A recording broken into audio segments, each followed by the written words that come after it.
Bonjour ma reine, et bienvenue sur Les Belles d'Ébène, un espace dédié à l'épanouissement, à l'encouragement et à la valorisation de la femme africaine. Dans cette série qui comprendra 20 vidéos, nous parlerons d'amour, de foi et d'épanouissement dans le couple africain. Dans les épisodes précédents, nous avons parlé de l'importance de parler avec sincérité, écouter avec le cœur et exprimer la gratitude.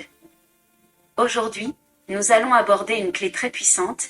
Il s'agit de s'excuser sincèrement quand on a blessé l'autre. Oui ma reine, s'excuser ne te rend pas faible. Au contraire, cela montre ta grandeur, ta sagesse et ta capacité à aimer sans orgueil. Une femme qui sait reconnaître ses torts construit un amour durable, enraciné dans l'humilité et la paix. Ma reine, quand tu t'excuses sincèrement, tu fermes la porte à la rancune et tu ouvres celle de la réconciliation. Voici comment t'excuser sincèrement de manière pratique, pas à pas. Le premier point consiste à reconnaître tes erreurs sans excuse ni justification. Si tu as blessé ton partenaire, évite de dire « oui mais c'est parce que toi aussi ». Dis simplement « je reconnais que j'ai eu tort ». Le deuxième point consiste à t'excuser rapidement. N'attends pas que la blessure s'envenime. Plus tu t'excuses tôt, plus la paix revient vite. Le troisième point consiste à exprimer ton regret avec douceur et vérité. Ton ton, ton regard et ton attitude doivent traduire ta sincérité. Le quatrième point consiste à écouter la douleur de ton partenaire sans te défendre. Laisse-lui l'espace de dire ce qu'il ressent. Le cinquième point consiste à poser un acte concret pour réparer. Une attention, un geste, une prière ensemble, montre-lui que tu veux vraiment restaurer le lien. Voici quelques exemples pratiques pour t'aider à t'excuser avec sincérité et sagesse. Le premier exemple consiste à dire calmement.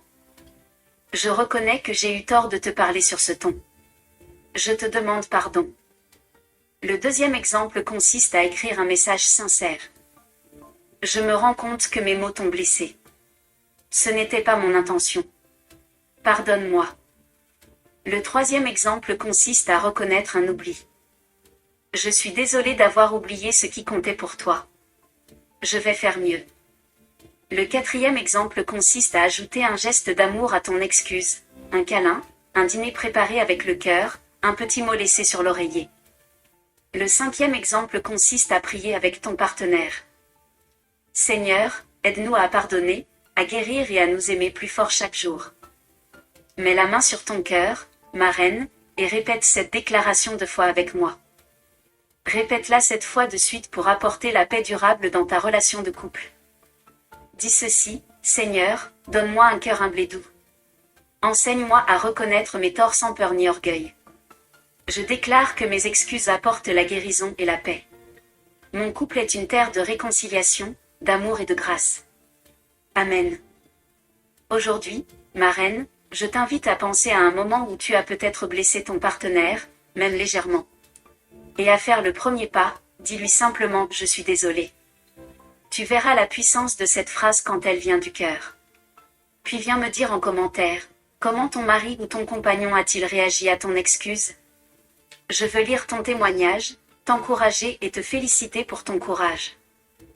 Et si cette vidéo t'a béni, abonne-toi tout de suite, like la vidéo, et partage-la à une autre femme africaine qui veut apprendre à aimer avec grâce et maturité. Ensemble, ma reine, nous bâtissons une génération de femmes qui guérissent par l'amour et la sagesse.